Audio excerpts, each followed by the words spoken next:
રાજકોટમાં મફતિયાપરા વિસ્તારના મકાનોને કાયદેસર કરવાની માંગ ઉઠી છે। કોંગ્રેસે સ્થાનિક લોકો સાથે વિરોધ પ્રદર્શન કર્યું।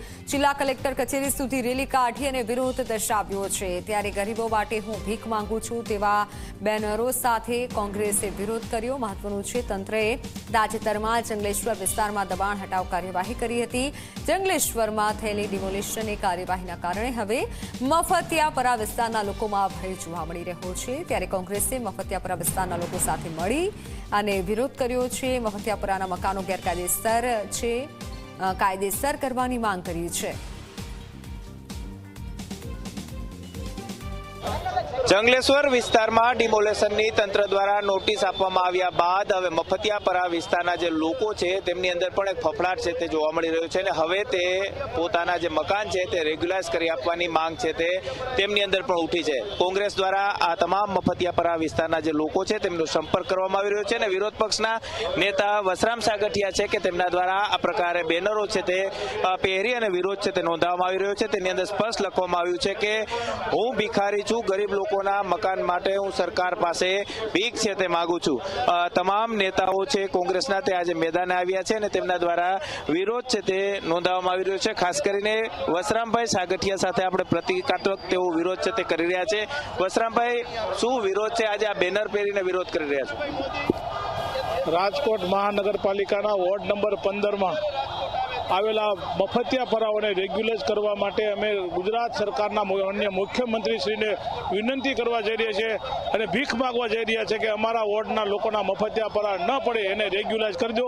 જરૂરી હોય યુએલસીની જમીન હોય તો એને ઇમ્પેક્ટ ફી લઈને પણ એને મફતિયાપરાને રેગ્યુલાઇઝ કરી દો, જેના હિસાબે લોકોના રાતે ઊંઘ આવે। અત્યારે ઊંઘ નથી આવતી। બેનર શા માટે આ પ્રકારે લખીને વિરોધ કરવાની જરૂર પડી?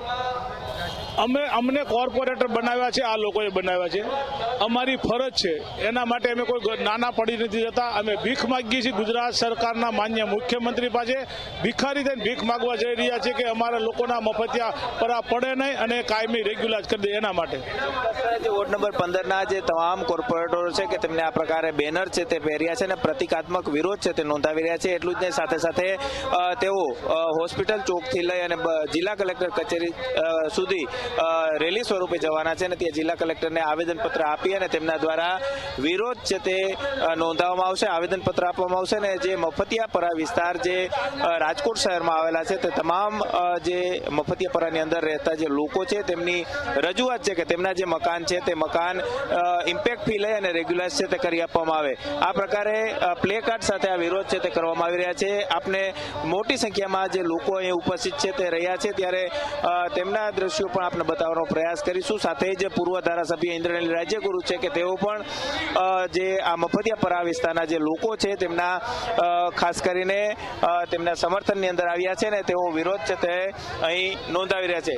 મોટી સંખ્યામાં રાજકોટ શહેરની અંદર યુએલસીની જમીન ઉપર જે મકાનો ઊભા છે આ મકાનોને નોટિસો ન આપવામાં આવે અને તેમના જે મકાનો છે તેમને ઇમ્પેક્ટ ફી ભરી અને રેગ્યુલાઇઝ કરી દેવામાં આવે તેવી માંગ સાથે આજે કોંગ્રેસ છે તે મેદાને આવ્યું છે અને રસ્તા ઉપર રેલી સ્વરૂપે તેઓ ઉતરી અને શાંતિપૂર્ણ માહોલની અંદર તેઓ જિલ્લા કલેક્ટર કચેરી સુધી જશે અને ત્યાં કલેક્ટરને આવેદનપત્ર આપી અને પોતાની જે માંગ છે તે કલેક્ટર સમક્ષ મૂકવાના છે।